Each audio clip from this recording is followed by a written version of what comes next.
Hello, everyone. Thank you for being here. This is Dr. Nelson with Carnivore Teacher. We'll talk to him in a second. Let me go live on Instagram, and please put in the chat where you're watching from, and we'll say hello to you. If you have any questions for John, uh, please put them in the chat. If you put cute, cute, cute, it's easier for me to catch it. I am by myself right now, and it will be appreciated. Thank you for being here. And John Laspina is, should I say, retired teacher? Because you're I'm still a retired teacher, yes. You're still teaching. You're about to Right. teach us something. Exactly. But I'm a retired middle school teacher of 34 years. So and now I'm still teaching, but I'm a YouTube teacher now. I don't know how you survive though, because middle school usually means 12, 13-year-olds. Uh-huh. And that's an interesting age, to say the least. But we're going to talk today about seed oils. And but before that, in case someone's here that doesn't know who you are, give us the 1-minute elevator pitch about who you are and your carnivore story, and then we'll talk about the. All right. And I forgot to ask you, is this mirrored image to you, or do you see this normally? No, I can read it. It says, okay, stop it's not eating seed oil. all right, because for me it looks like a mirror, and I want to make sure the audience can read it properly. I guess it's just me. Okay. Yeah. All right. Elevator pitch. All right. I'll start with something I don't normally start with since you brought it up. I started teaching middle school in 1988. Believe it or not, I was 23 years old, and I didn't stop until I retired a couple of years ago, and that was 34 years. Middle school students, 6th, 7th, and 8th graders. I taught language arts and social studies and Microsoft Office programs, business, and the last 17 years, I taught video production, which gave me the tools to do all my fun stuff that I'm doing now to teach about the carnivore way of eating and the proper human diet. So, let's see, about 6.5 years ago, I went on yet another diet because I was, in my early 50s, I was gaining weight and I was trying another diet. I tried keto and I never heard of it before, and it worked. I dropped my 35 needed pounds like fast, and I was where I wanted to be. Did that for the rest of the year, but then I ate a lot of oxalate heavy plants, not knowing because they're low in carbs. I ate a lot of spinach, a lot of dark chocolate, a lot of almonds, a lot of almond flour, and I got a kidney stone. Terrible experience. After the kidney stone, I did some research and learned, oh my goodness, I did this to myself by overloading on this particular plant toxin. So I cut out almost all the plants and went ketovore for the next 3 or 4 years. I think it was 4 years, and felt a gigantic boost in my energy and my metabolism and how I felt. And I also learned about all the plant toxins, not just oxalates, but lectins and phytates and saponins and salicylates and on and on. And then I realized after watching Dr. Anthony Chafee and a few others that who are carnivores, I'm almost there. What is it going to be like if I just cut out the last little bit of plants that I was eating, which was avocado and a little bit of broccoli at dinner? So I cut that out and became a carnivore about 2.5 years ago, and I've been carnivore ever since. My health boosted even higher. I feel even better, and I started to do more and more research. And I make a video and put it on YouTube every day and teach about the carnivore way of eating and how it can help improve your life mentally, emotionally, and physically. I wrote a few articles, and then since the articles were a success, I thought, well, let me try my hand at a book. And I did. I wrote a book. It's a little baby paperback book, but I wrote my very first book and published it. And it's also on Audible. And I was so excited about that. When was that, by the way? I published this in late May, and the Audible came out in June. And I also put, since I'm a teacher, I wrote a workbook companion to this so you can apply the concepts of each chapter to your life. So if you go on Amazon or Audible, you can find, it's my name, The Carnivore Teacher. And I can't stop teaching. I couldn't wait to retire from middle school, and now I can't stop teaching because this message is so important. And so many people don't understand the concepts of proper nutrition and our own metabolism. And when I learned those things, I have to pay it forward. I have to tell other people, because other people told me and helped me feel amazing. I feel fantastic. I'm turning 60 July 16th. It's coming up. A couple of days, I'm going to be 60 years old. And I feel 30, to be honest with you. So I'm paying this forward by telling other people. And today I'm going to talk about this. Yeah, definitely. I can attest as far as the feeling. I feel better than I felt in many years. Two things I wanted to explain. Why do we have green screens behind us? Yeah. And that is because the program that we use to broadcast is having a conflict that I don't want to be cut off. Basically, it will kick us out if we use virtual background. So that's why we have our not frequently seen green screens where we project the virtual backgrounds. And the other thing is Sandra was a high security correctional officer at both female and male institutes, but would never work at a middle school. I thought that was funny. Let me tell you a real quick story for you and Sandra. When I retired, as the months of my retirement progressed, I still had this very high level of anticipated stress that would come on because I did it for so long. And I realized it was a form of PTSD. I was waiting for the anxiety and the stress to happen on a daily basis, and it never came. So I finally settled into my retirement. It took a while, but yeah, Sandra's right. It's it wears you down. Middle It school can be kids. and I have worked with people that age in an organization. But anyways, go ahead and teach us about seed oils. Okay. All right. I prepared. I did some research so I could have my words. I can read off of an outline here so that I can be a little articulate. I wrote a lot about the hazards of seed oil in an article in Healthy You, if you want to look that up.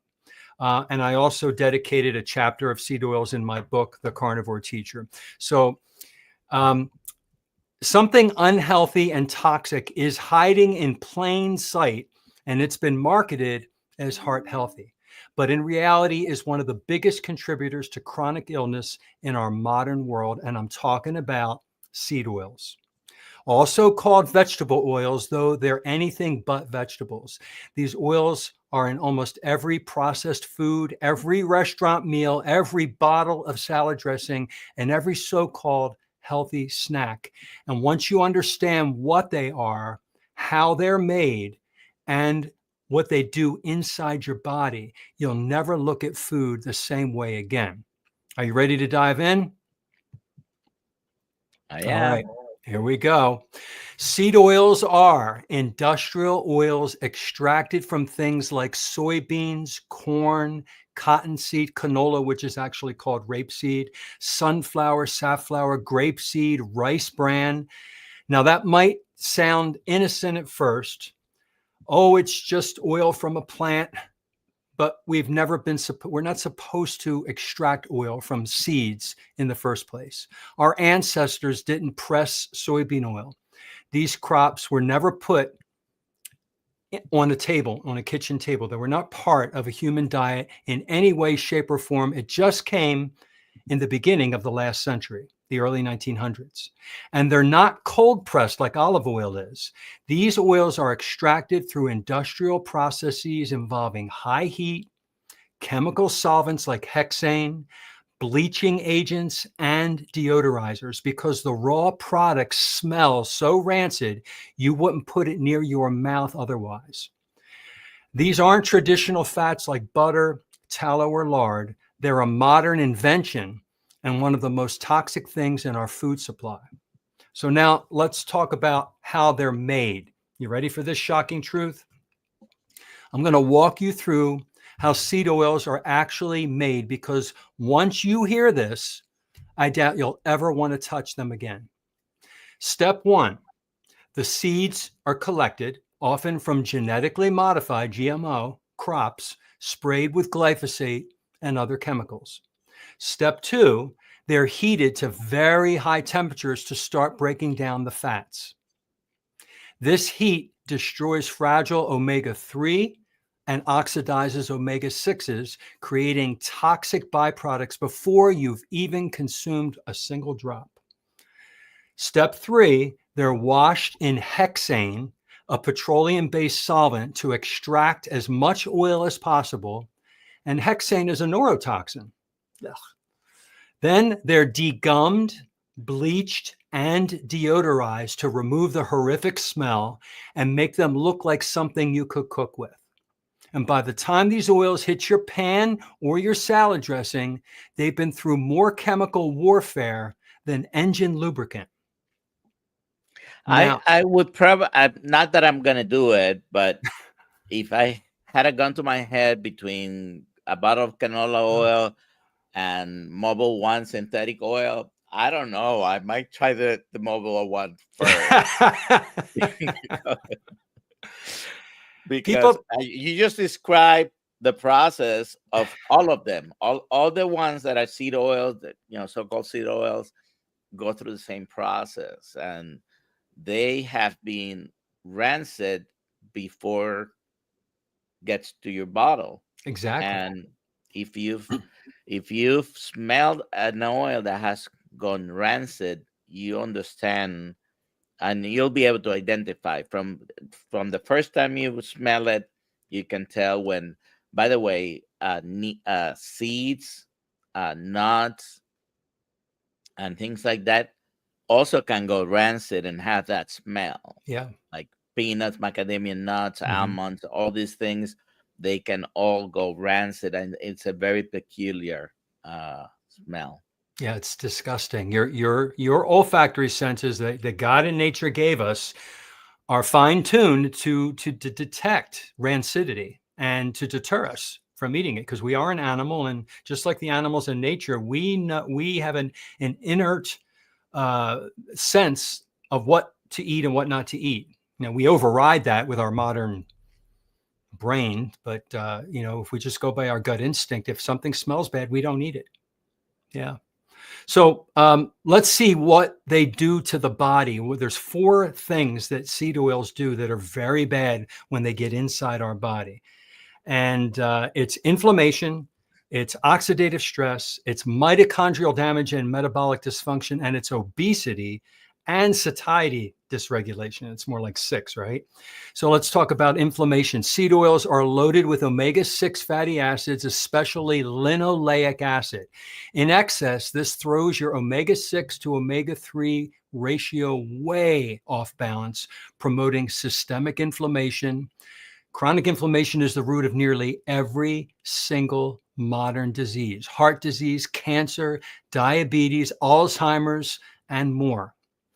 And sorry for interrupting, but omega-6 fatty acids are actually essential fatty acids. Our body doesn't make them. Right. However, where we need, I'm going to make an analogy, where we need a drop a day, and consuming these vegetable seed oils, we're getting an equivalent of a gallon a day. Yes. That causes inflammation because through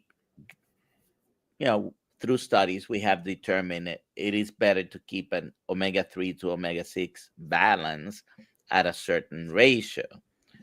So whenever you do any excessive things, can be damaging to your body, and it causes inflammation because we don't need that much. We need micro doses so to speak, compared to the amounts that we get in all ultra processed foods, and everything that's fried and everything has seed oils, particularly like if you go to McDonald's, the fries, and they are soybean or a combination of soybean and canola. And there's just a few restaurants that are using either beef tallow. I don't think anybody's using lard right now, and I don't know.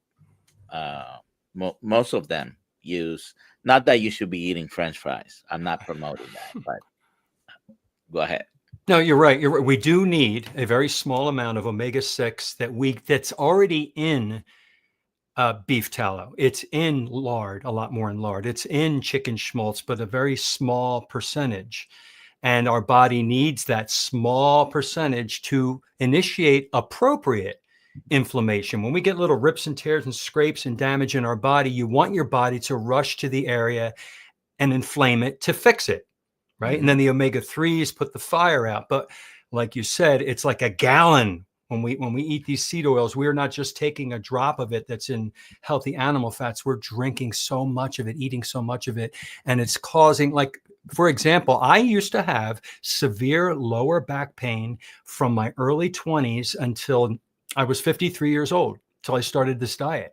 I didn't know what it was. As soon as I stopped the high omega-6 linoleic acid seed oils, my back pain disappeared forever. And I realized, aha moment, that was inflammation that was inappropriate. Oh my gosh, what an epiphany I had. So we do need it, but in very, very small amounts. All right, And let me go. Do you want to see what the best supplement of all those omega essential oils is? The best supplement? Oh, absolutely. Picanha. I recognize that right away. That's picanha. Am I right? Yeah, I love picanha. It's just the best. It's the best fat to protein beet ratio. It's absolutely, you got my mouth water in there, Doc. All right, let me go on to number 2. So that was inflammation. 2 is oxidation, oxidative stress. And because of how unstable these fats are, these seed oils, they oxidize easily, especially when exposed to heat, light, and air. Inside your body, oxidized fat create lipid peroxides, which damage cells, mitochondria, and your DNA. It's like rusting from the inside out. Okay, number 3 is mitochondrial damage and metabolic dysfunction. These oils interfere with how your cells generate energy. They clog up the machinery of the mitochondria, leading to insulin resistance, fatigue, and weight gain. And linoleic acid in those high amounts gets stored in fat tissue and stays there for many, many years. And this is why a lot of people get sunburned right away when they get out in the sun instead of getting tan, because their skin cells are made from a faulty substrate, seed oils.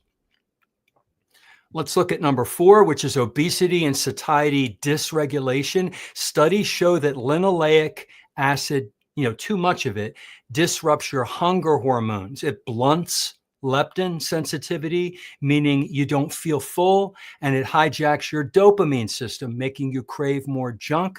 And it literally rewires your brain to overeat ultra-processed food. Seed oils are one of the main drivers of the modern obesity and diabetic epidemics today. And yet they're still being pushed as heart healthy by mainstream nutritionists and food labels. And It's there crazy. are people out there defending them as well. Oh, I'm on Facebook and Twitter daily. I'll put a little meme out about, saturated fat and, dispelling the myth. And I get people arguing with me. Show me the studies. What are you talking about? It's going to clog. And they go on. And I have to tell them truth. We have to fight these myths and these echoes of myths that have been repeated over the decades. We have to fix them and tell people the truth, because this is getting out of hand. People are dying. All right. We didn't have heart attacks, before, when was it? Eisenhower. He was the first, very publicized heart attack. Before that, it was pretty rare to get a heart attack when we were eating butter and lard and tallow. And now people are getting these, these clogged arteries, which comes from oxidative stress and inflammation, like I talked about, from seed oils and sugar glycation.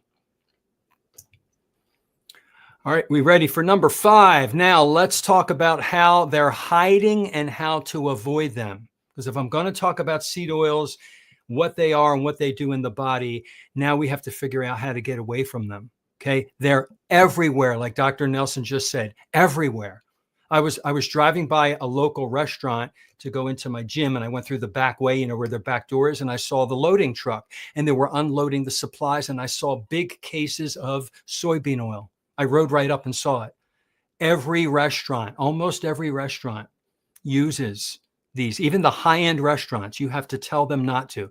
These seed oils are in salad dressings, chips, crackers, mayonnaise, condiments, anything deep fried, French fries, nuggets, fish, restaurant meals, even the healthy ones. They're in protein bars. They're in nut butters. They're even frozen vegetables sometimes.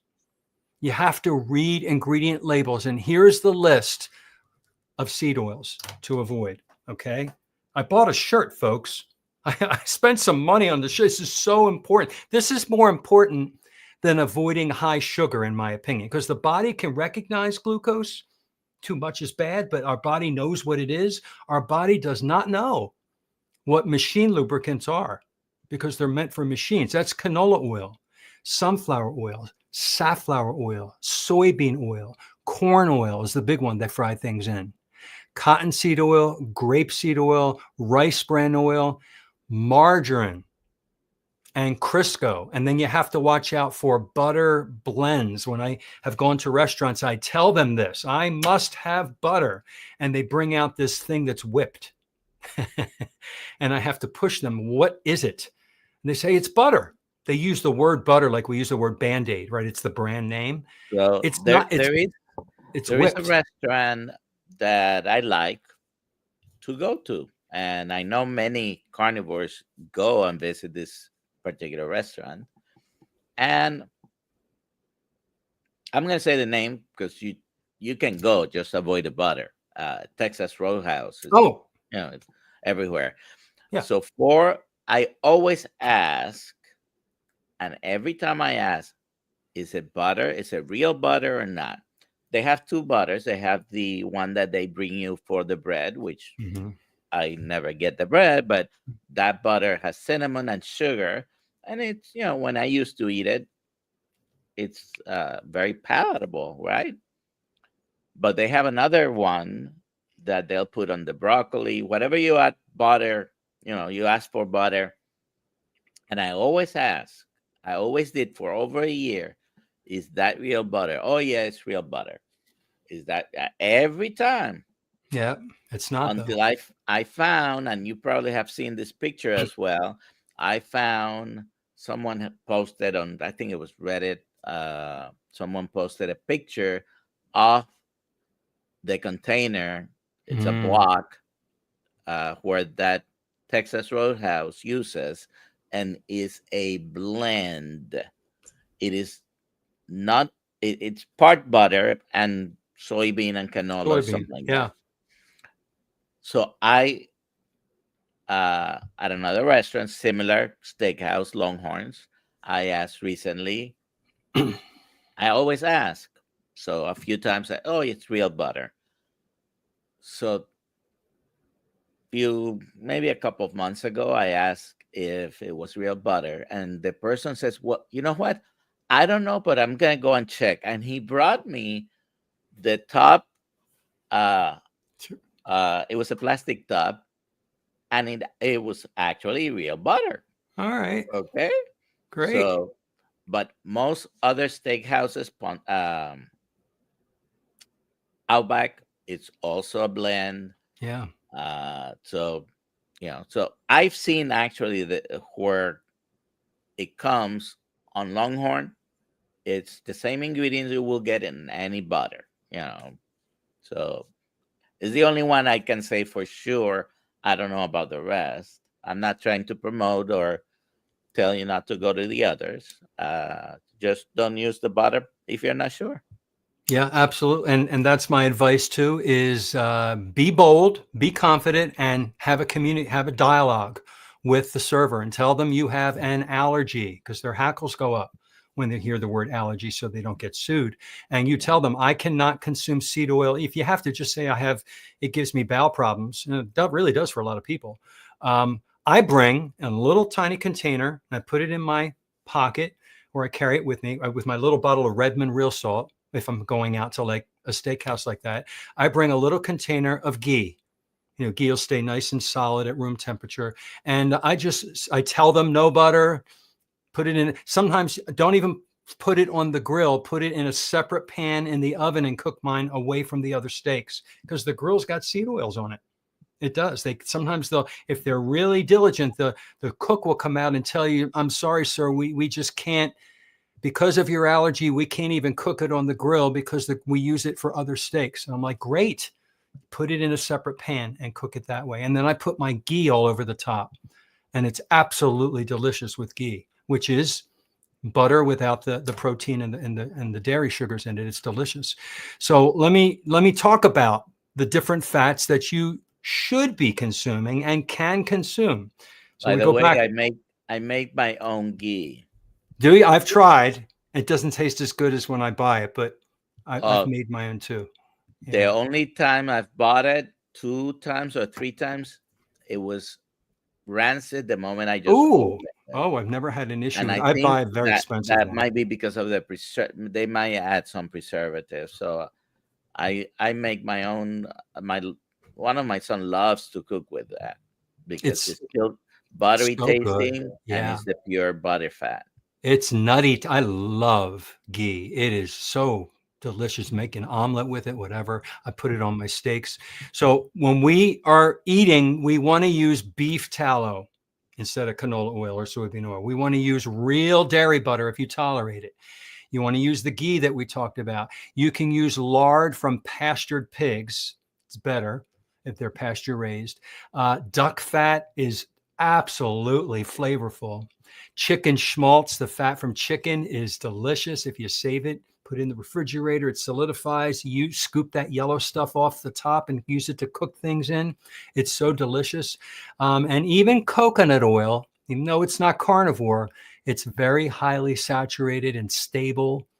And if you want to try a plant fat, that's the only plant fat I recommend. I don't recommend avocado or even olive oil, because you just never know if those fragile oils are real or if the factory adulterated it. But coconut oil, if it's cold pressed, if you want to go plant oil, that's probably the only one. So these are all stable, nourishing fats that fuel your cells, regulate your hormones, and support your brain, and they don't destroy it like seed oils do. Now, I personally cook almost everything in beef tallow or ghee. Love it. I'm salivating talking about it. It's so much flavor. I feel better. I recover faster. My skin, my brain, my energy, my digestion are all at 100%, all improved when I eliminated seed oils entirely. So the bottom line, Dr. Nelson and guests, seed oils are not food. They are chemical byproducts of industrial agriculture marketed as healthy, but causing widespread metabolic damage across the globe. Heart disease didn't skyrocket until these oils were introduced, and neither did obesity, autoimmune diseases, or diabetes. Believe it or not, diabetes isn't just a sugar thing all the time. There's a connection to seed oils. If you want to reclaim your health, completely cut out seed oils, 100%. Number one. And this one step will have a ripple effect through every other part of your life, your weight, your energy, your clarity of mind, and your mood. And when people ask, what's the first step towards eating better? I actually don't say go carnivore. I don't say fast for 20 hours. I say ditch the seed oils. And then I discuss cutting out all ultra processed food. And then I talk about the starch and the sugar. Well, that is a sneaky way of having someone look at ingredients and eliminate pretty much all ultra processed foods, because they almost all of them Are will in. have some seed oils. You're right.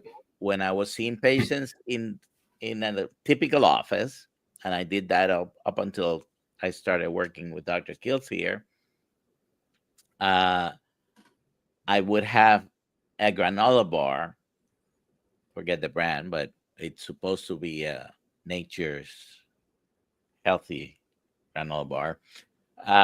And the first seven ingredients, you know that the ingredients, they have them in order of the content in Right. the product, right? So the Mhm. number one ingredient is the most common in the whatever the product is. Mhm. So out of the seven first ingredients, one of them is salt. So let's put salt aside. Okay. Uh, the other six, five of them turn into sugar, and the sixth one was Seed oil. either soybean or canola oil or a And the mix. others were probably artificial color, artificial flavor, Yes. preservatives, all these things that So aren't food. Yeah. what I mean sneaky is because if you tell someone and you convince them, okay, I'm gonna take a look at seed oils, avoid them. Almost all ultra processed foods have one of those. Okay. Absolutely. And if you start looking at that, okay, what else is in there? And you start reading all these ingredients. There, I have a list of 262 different names for sugar. Yeah. Okay. If anyone wants to know the list, you can try to find it on my Facebook or send me an email. I'll send you the list. 262 different ways that they put something else that is sugar, but they are not using the term sugar, right? And if I gave you an olive or an avocado, you might get oil out of it somehow because people did I mean, olive oil is mentioned in the Bible.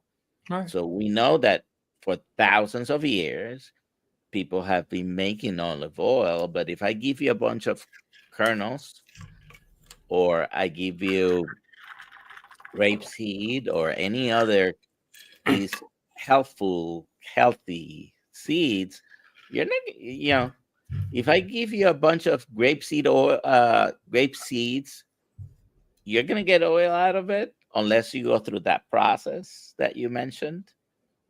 Yeah, corn. By the way, uh, you mentioned that people ask you for the studies. Well, a very infamous or famous study was the Minnesota coronary experiment that wasn't published when it was finished in the 70s. It Mhm. ran from 68 to 73, and it was not published until 2015 because didn't give the results that they wanted and Right. expected. The head researcher on that paper took his name out. So even when it was finally published, his name was not on it. That was, guess who? Ansel Keys. There are people who defend everything that he's done. I know. But and the Minnesota coronary experiment, 68 to 73, was done in people who were in mental institutions, and they had a big two cohorts. They did give them the choice of using animal fat or using it was corn oil the experiment with, and at the end they proved that corn oil did lower cholesterol. Okay, but is cholesterol the problem? The people that were ingesting or eating the seed oil, the corn oil specifically, had more strokes than the people that were using the animal fats. But they had a lower LDL number, Hey, which is lower the cholesterol, had more right. stroke. Right. Right. Okay. And if you don't believe me, search for Minnesota coronary experiment. I think is the name of the study. Go ahead. I'm finished with my presentation on seed oils, but Okay. I want to encourage the viewers to really replay this, find out more on your own, because when you apply this to your life, that's when the changes take place. A lot of people say, oh, the dose is in the poison's in the dose. Oh, I can have a little bit. Not with seed oils. Okay. Imagine I have in my hand a little bit of rat poisoning, or I have some cyanide, or something that we know is a poison, and it's a tiny little piece. Would I take a tweezer because it tastes good and put it in my mouth? I know what that is. I am not going to knowingly ingest a known poison. We now know that seed oils, by the way I just explained, how toxic they are for the human body. And we need to understand that we shouldn't ingest a single drop of it. So the dose does make the point. Not in this case. In this case, we want to have 0 seed oils. And when you do, you will notice amazing benefits to your body, your mind. Everything will improve when you get off of it. But you're also going to see how widespread this is. It's all over the world. It's in all the grocery stores and all the restaurants. It's rampant, and it's shocking. And people don't know. They're walking around in a fog, just eating food, thinking, oh, it's food. So it has some soybean oil. Doctor told me that was healthy. So we need to dispel these myths. This is why we have these YouTube channels. And we're talking about this because it is important. I do hope that as the decade progresses, that more and more people understand how toxic these are.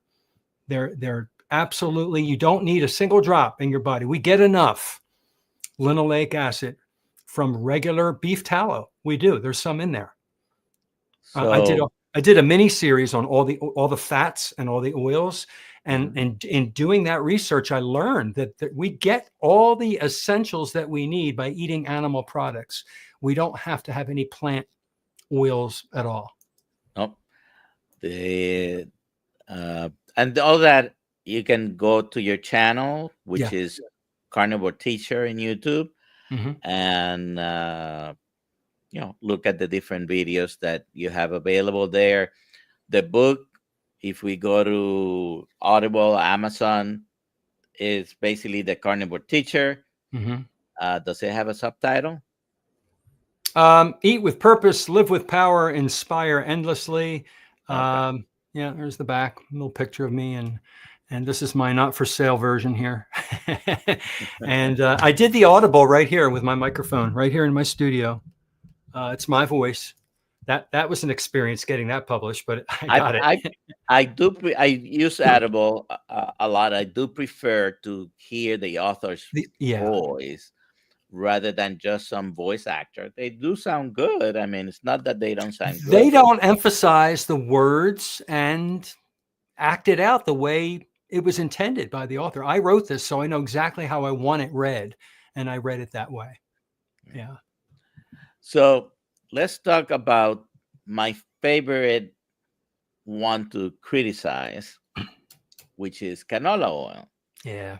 If anyone is here, and I want anyone to tell me, because I asked this question, I used to ask this question of my patients: have you ever seen a canola seed? Have you ever seen a tree, a plant, a root that's supposed to be canola? Well, my point is that you haven't, even though I know what they call canola seeds nowadays, but they are not. You did mention it earlier. They are rape seeds. The word RAPE. Rape. Yeah. Excuse my accent, but rape seeds is where canola comes from. Canola actually means, there's a couple of theories behind this, but canola means Canada oil low acid. Okay. It's a made up word because it's a made up thing, canola oil.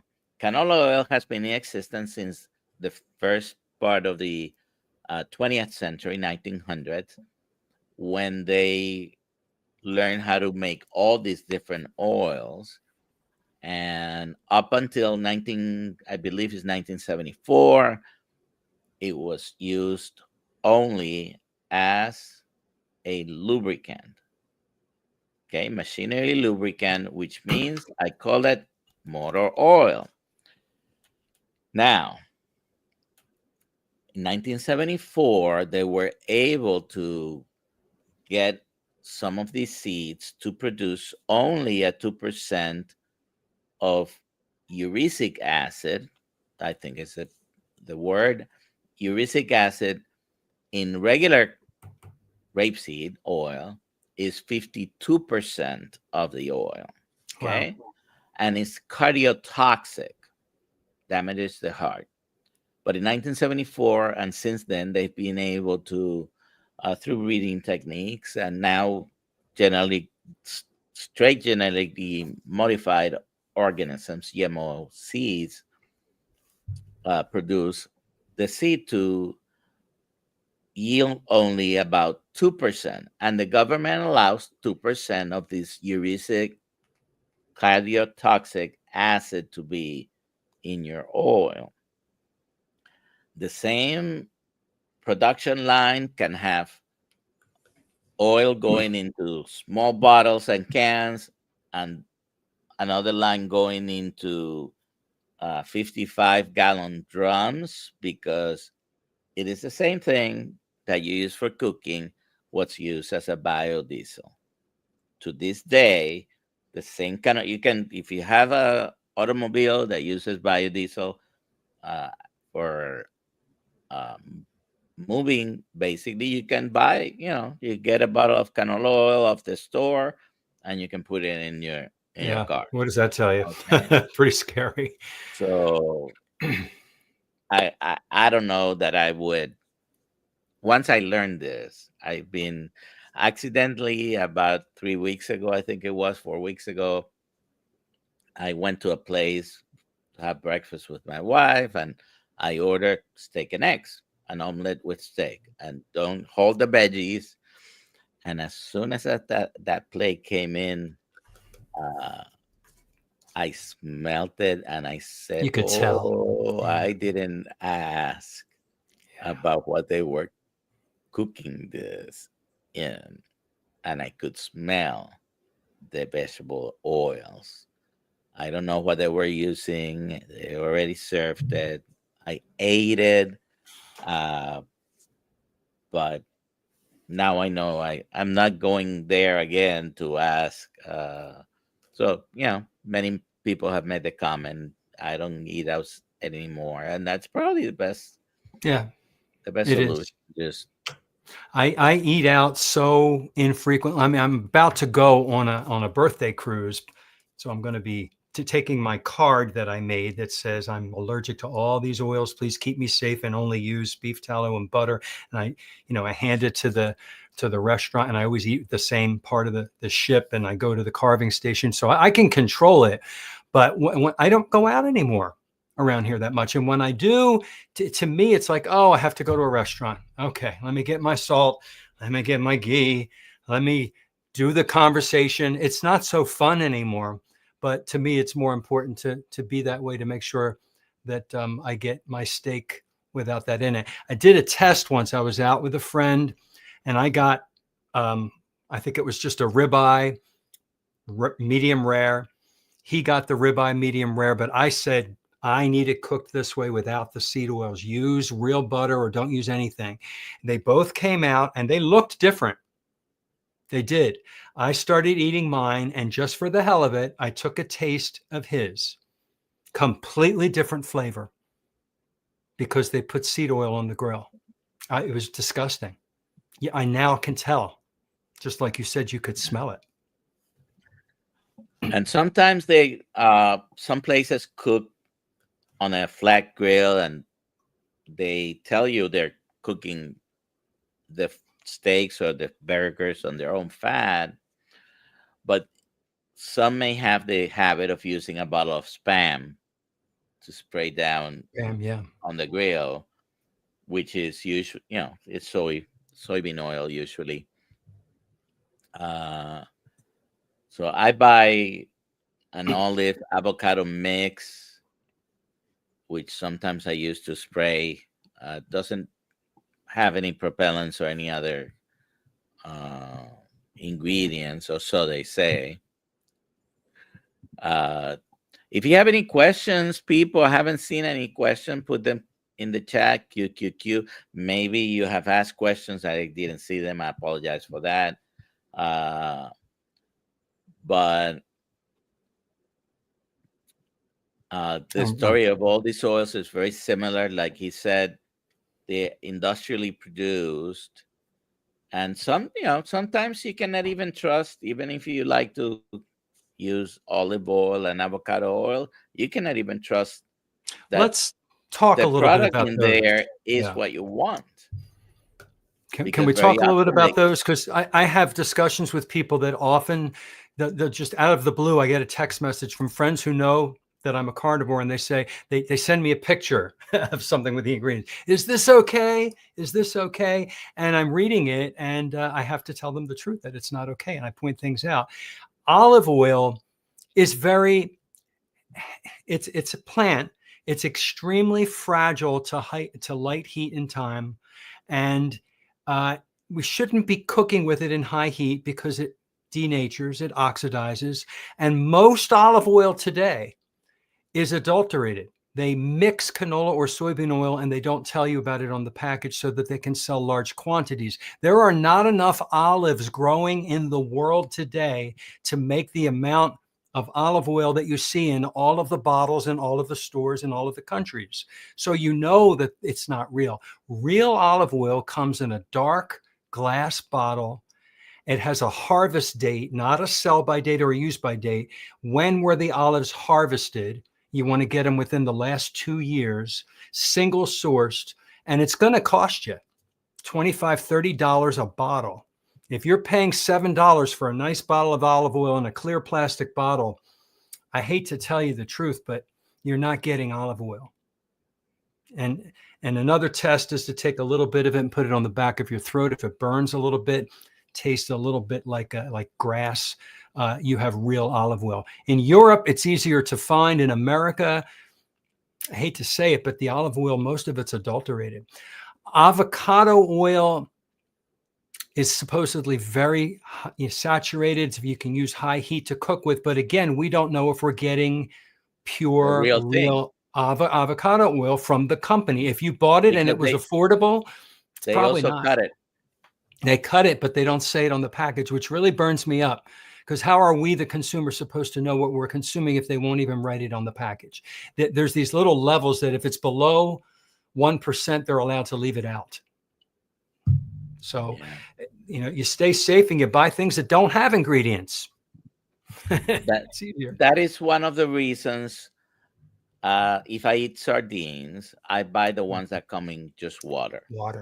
Because if it comes in olive oil, the chance of that olive oil being adulterated are very high. So you're right. I also make sure that it doesn't say on the can of sardines skinless or boneless. I want the skin. Full skin, bones, and everything. I want the bones for the calcium and the skin, the omega-3. Oh my God, they're so good. And you know what I do? This is not carnivore now. I'll take a little bit of yellow mustard. I'll squeeze a little bit of yellow mustard on there. It's so delicious. Or just eat them the way they are. They're absolutely delicious. Sardines, anchovies. Yeah. Very good. By the way, mustard is very easy to make if you like to use spices, which is not carnivore, but if you like to use spices, make your own. I have made it here. It's very easy to make.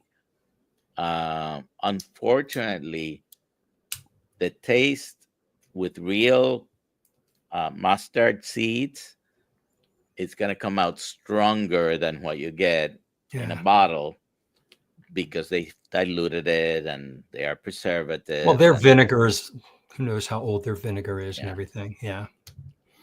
Well, vinegar is part of what you do put in. So you can use apple cider vinegar. You can use white vinegar. But anyways, you can make your own mustard. It's the point. You can make your own mayonnaise as well. Mayonnaise, regular mayonnaise, is soybean. Most of it is. You're right. And they do sell some that are avocado mayonnaise. Again, we don't know what the avocado oil is. And they do sell some that are olive oil mayonnaise, but you don't know what that olive oil was. So if you I have a recipe. Oh my gosh, I've made mayonnaise, and I make it with bacon fat. You liquefy the bacon fat a little bit. It's not completely liquefied, and you mix it in with the egg yolks and you beat it. And it's the best mayonnaise you'll ever. It's like aioli. It's so delicious. So And a you know what question you're about fed. that. For saturated fats to be liquid, you know, you have to heat them up a little bit. Right. What happens when you add the egg? Well, you want the egg to be at room temperature before you break it in there. You keep the eggs at room temperature before you separate the yolk from the white, and you put them in there. You experiment with the temperature of it. And then when you put it in the refrigerator to save it for later, it's going to get firmer than regular mayonnaise because you refrigerated it. It is interesting. Saturated fats at room temperature or refrigerated are fairly solid. Definitely solid in the refrigerator. You put olive oil in the refrigerator, avocado oil, or any of the seed oils, they stay a liquid. And that's how you can tell they're either polyunsaturated or monounsaturated, because they don't have enough hydrogen to keep them solid. Yeah. All right. Let's read some of these comments. I know what I could say while we're waiting here too. I have a lot of containers, glass containers of fat that I have rendered from different meals in my refrigerator because I can't throw them out. I love my fat. So I have this grill that I bought, Bighorn grill, that's propane, and it shoots the flames down from the top. All right. Okay. And I bought it, and I put the steak on there so the flames are really close to, oh, it's the best steak I've ever had. And all the fat drips down to the pan. And when it's cleanup time, I just take that pan and I just dump it into a glass jar, and I put that rendered tallow in my refrigerator, and I use it for cooking. I use it for stuff. Bacon fat, same thing. Save that bacon fat.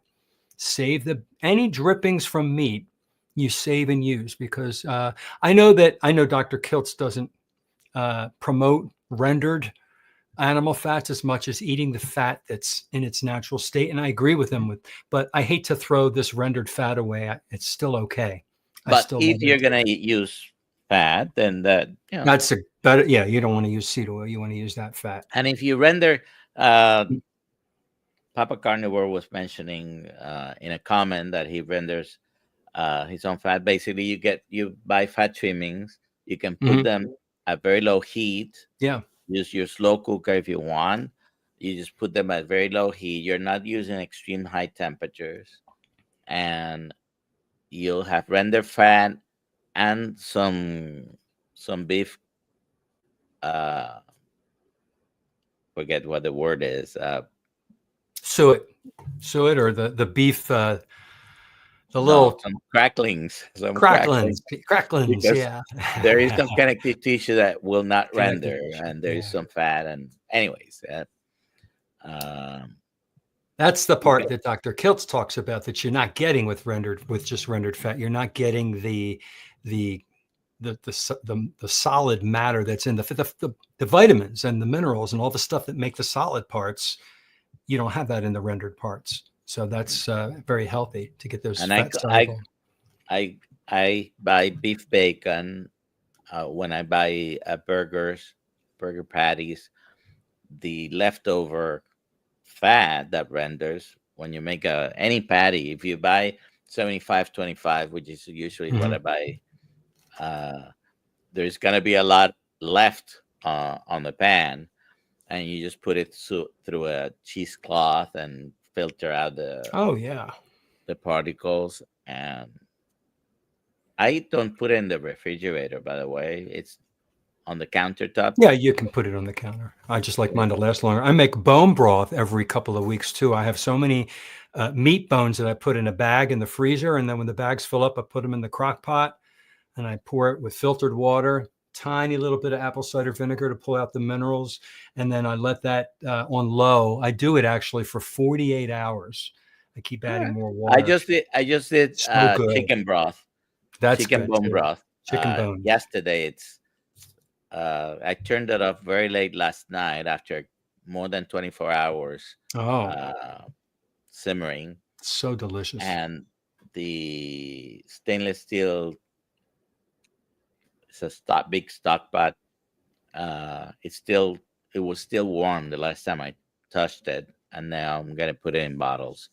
Uh, And then when that goes in the refrigerator, the fat rises to the top when it's cold, and then you can scoop that fat off, use that, or melt it into your bone broth. And the broth, if you look in the refrigerator, it's very gelatinous. There's all that collagen that came out of the bones and the marrow. It's so healthy for you.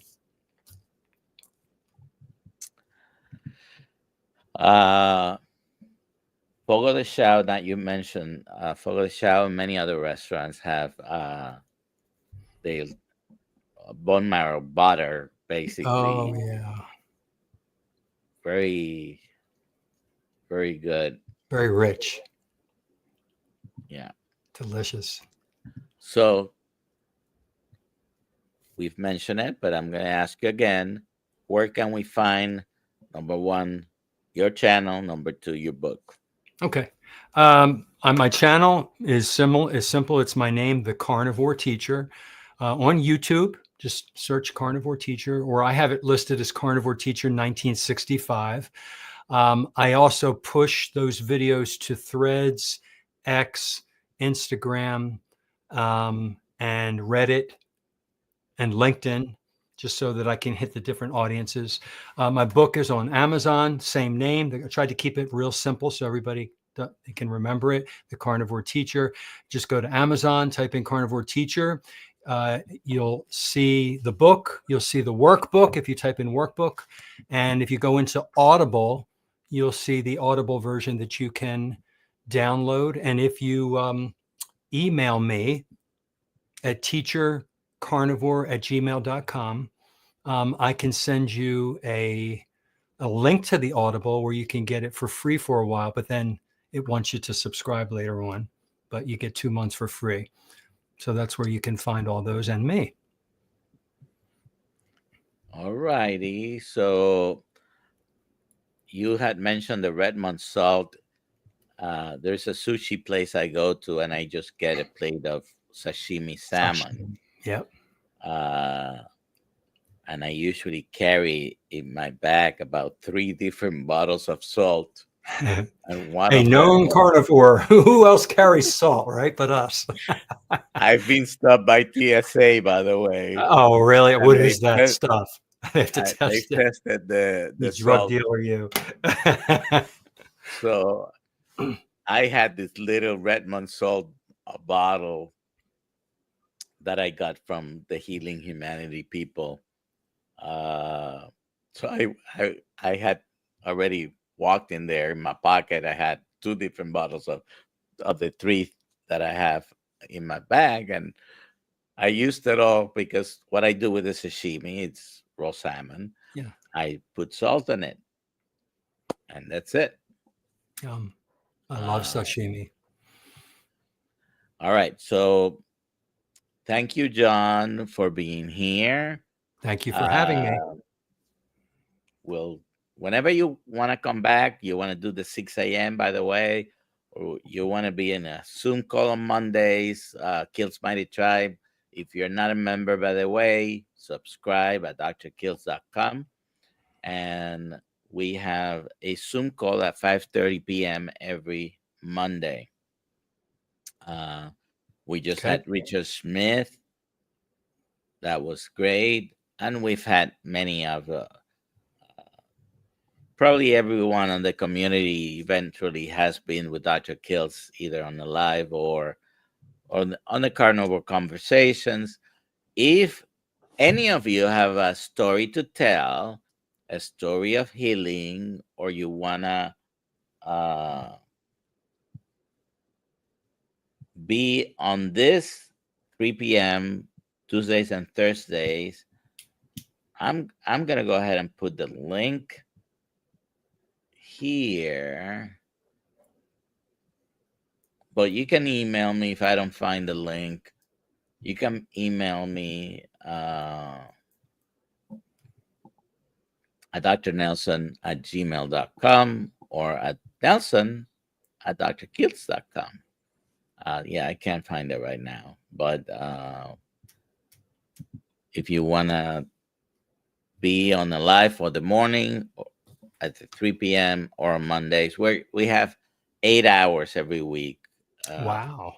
That's a lot of time. that we That's are good. live, Reaching a basically. lot of people. Now I have 9 hours because we're doing a coaching certification Right. course. And we met yesterday. Some of the people in the course are here. So thank you for being here. And we'll see you tomorrow morning at 6 a.m. By the way, next week we have on Tuesday Melissa B from Australia, I think. And I have to check who we have on Thursday here. But thank you for being here, everybody. Go and check out John's books because it's two of them, the workbook and the main book. And check out his channel at Carnivore Teacher in YouTube. Okay. You have a good day. Thank We'll you. see you tomorrow morning